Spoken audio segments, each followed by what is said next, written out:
The Grand Ledge superintendent is standing by one of his teachers. Dave Logel will remain on staff despite numerous calls for him to get fired. Good evening. I'm Ann Emmerich. And I'm David Andrews. Following the assassination of Charlie Kirk, Mr. Logel made comments on his social media that some thought was offensive.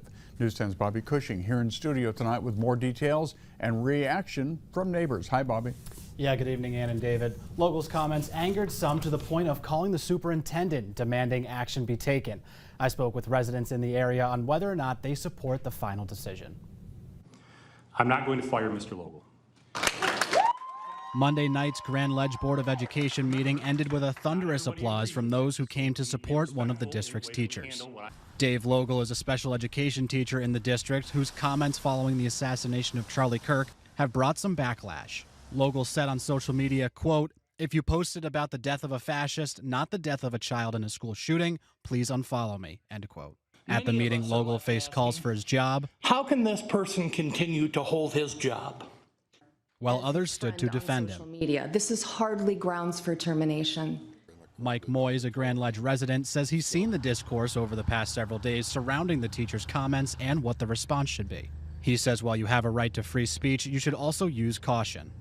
Well, that's true. Just because you can say it doesn't mean you should say it or do it.